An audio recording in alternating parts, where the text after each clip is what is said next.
We learned so much. Thank God, first of all, that we were able to, first of all, communicate all these things to you and learn ourselves as well.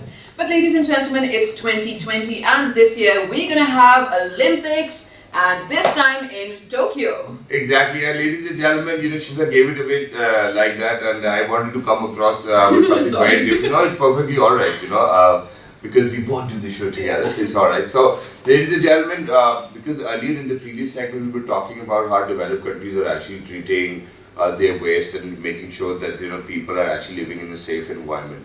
And I think that Japan is one of those countries who've always been leading in technology, who's always been leading in making sure that people stay safe as well. Even though that when the earthquake hit Japan, I think that they were the quickest in kind of recovery from that as well, and rebuilding their infrastructure. Whenever we talk about a very sad and unfortunate incident which was a nuclear attack too as well, ladies and gentlemen, I think that Japan made sure that they come back stronger, and they've always been doing it. So this year around in 2020, I think that it's going to be fun because of the fact that they actually have built a newer stadium as well for the 2020 Olympics. They'll be hosting the Olympics for the 4th time in a row as well.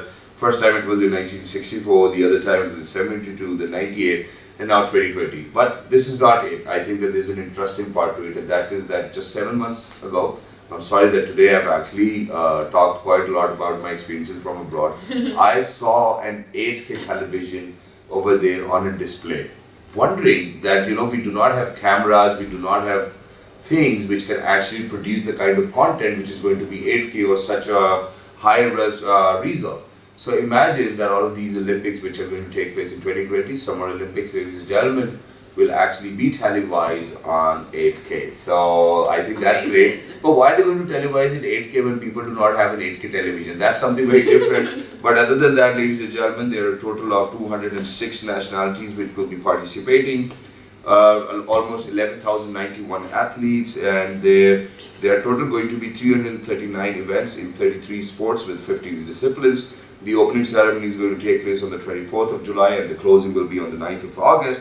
And the stadium is the new national stadium as well. So to talk about all of this, ladies and gentlemen, how Japan's prepared for their Olympics, we have a very apt guest over here. He's a journalist. He got married in Tokyo. He was lucky, and he's so frequent. He visits Pakistan that I actually have to ask him whether he's got a wife in Pakistan as well or not. So, ladies and gentlemen, he's none other than Mr. Humayun Mughal, and he's a journalist. Hello, sir. Assalamu alaikum. Ohayou gozaimasu. Assalamu alaikum. Ohayou gozaimasu. Genki desu ka? Genki desu ka? Thank you very much for joining us. Wonderful to have you. So, first of all, first question. Yes. Are you married in Pakistan as well, or you only married in Tokyo? I wish to, but still I have one wife. Wish to. Alright, ladies and gentlemen, this is an alert for everybody who's watching him on television that he's got one wife in Tokyo. He's very happy with her. Yeah. But that's great. But other than that, sir, let's ask how is Japan preparing for the Olympics 2020? That Japan is, you can say, the technology is quite, Advanced. is the number one. They are the global leaders. First time in 1964, the Olympic was color televised in Japan. So even that time, maybe I was 3 years or 4 years old, I never seen the television. Yeah. When I started television watching, this was black and white in Pakistan. Yeah. On that time, the Japan was showing in the color television. Wow. So after Second World War, you can see this how they developed their nation. So this is a very fascinating for me to learning that you are getting ground zero and totally nothing, and within few years you growing up and making the Olympics in your country. Yeah. How it can be possible? Amazing. Yeah. But also, sir, we were watching that by 2017, all the preparations were done for the Yes, they already 3 years ago, they make it everything, and they were trying to make it televised, the 8K broadcasting. Yeah. We are already broadcasting in 4K, but now they are going to broadcast in all television. They are preparing. Even now today, I'm going to recording in 4K. Oh wow! Yeah, well, that's great. But I've got one more question, and that is that the last time when the Olympics took place in Rio, it was very.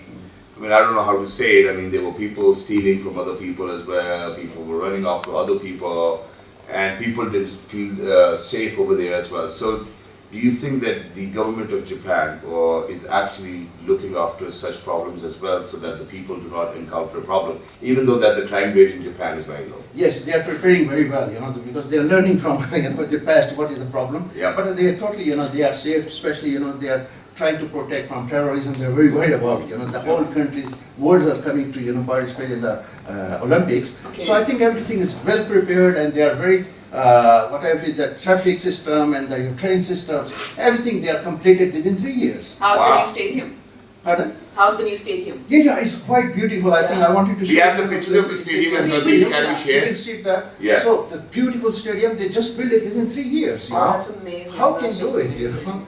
So they are making to hosting the world. Welcome to Japan, and the whole world is going to highlight Japan. Yeah. So Right. Japan is in the flashlights. But that's But great. Mughal sir, I'm so sorry. I'm actually going to re-question what Shahzad already asked, to my understanding as well. When we're talking about 8K, all right, so you're going to produce the content in 8K and then televise it.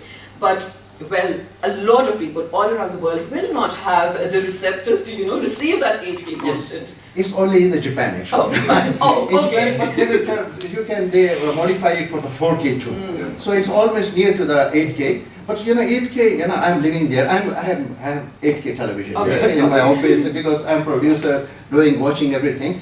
So this 8K resolution is quite seem like you are watching the other people's. Right. The dynamic sounds, effects, everything. You feel that you are the part of the Olympics. Yeah. If somebody's the soccer player is running, Okay. you feel that you're running. Oh, Yeah. amazing. So it's very I think that's how I'm going to work out now. Just watching the Olympics on 8K, somebody's running, I feel like as if I'm running as well. That's great. But you brought up a very valid point that people are actually going to experience as if they're in the stadium themselves. That's right. Yes. Which is why what I'm going to ask you is that a lot of times I've seen that people come across a little bit of trouble whenever applying for a visa for Japan. Yes. And when we talk about Olympics, obviously everybody wants to go and support their teams as well. Yes. So do you think that they will have a lenient visa policy for somebody who's actually going to go watch the Olympics? Yes, of course. They are going to issue special visa, and you have to buy the ticket actually. Yeah. They are giving this all authorized agents around the world, America, Pakistan. So you can buy, and they will book your hotels, everything, visa. So it's. So how many tickets do you have for us? Oh my God! They almost made this. I think it's something that we need to do it. For once, we go to the Olympics, we Yes. cover them, and Yeah, come. I think why that will not? be great. Yes, yes. The air ticket we will buy, but No the problem. Olympic ticket, that's what we need. Okay, I will send you by here. Yeah, that's great. Perfect, perfect. So what you're trying to say is that the visa policy is going to be lenient. All we need to do is that actually we need to buy a ticket for an Olympics game. Yes, and then you can visa. You can get So very visa easy. will be there. Visa will be I there. think If you that- don't have ticket, the main thing is if you have ticket, you can get. I think visa. that's good. So we've talked enough about the Olympics right now because there's still more time to talk about it. But other than that, generally, how's life in Japan? How's your work? You're a journalist yourself. And talking about journalism, do you think that the journalism over there in Japan is such cutthroat the way it is in Pakistan? I mean, everybody can pretty much say everything about everyone. We do not have that discipline. We do not have those. We do not have those people who actually think very wiser of other people as well. So, how's the practice over there? I'm involved in more than 20 years in the Japanese Yes. media. There is a freedom of speech, Okay. but freedom with responsibility. Yeah. So you have to take responsibility what I'm going to speak in. So there is a lot of freedom. I am producing a lot of documentaries. Last time, our President Araf Alvi Saab was there. Exactly. I was producing his documentaries about enthronement of our royal, new Naruhito Yeah. emperor was there. Yes. So 3 days I was spending with him. I covered everything and broadcast it to my channel and broadcast it to the Japanese channel and sent it to PTV also. They also broadcast it. So it is wonderful, that you can, whatever you can capture is no problem. But you have to take responsibility for broadcasting, Wow, that's great. Well, thank you very much, sir, for being with us. It was wonderful to have you, even though that we had very small time on our watches as well. But always good to To have. entertain, but it's always fantastic, full of energy. I mean, I think that this is the kind of journalist I like, ladies and gentlemen. Always happy, not very stressed about how life is or how the country is doing, focusing on themselves. And I think that this is one thing which everybody should do. Yeah, absolutely. And Mughal Sahib actually gave out a very important message, when we were talking about responsibility. And this is not just, limited to journalism as well, ladies and gentlemen. If you were watching our first segment, please make sure that you feel responsible for the waste that you produce, because it's your country after all. You have to make it cleaner and play your individual role as well.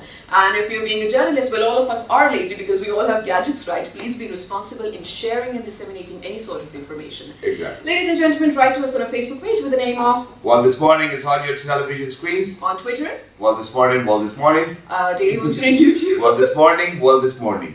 Absolutely. And the repeat you can catch. 11 p.m. tonight. Ladies and gentlemen, look after yourselves till the next time. Tomorrow we'll definitely come up with something very fabulous. But for now, 1, 2, 3. Good morning. morning. Thank you very much. Great show, man. Assalamualaikum. Assalamualaikum. How are you, Rita? I'm good. Oh, very quick. आपका segment छोटा था.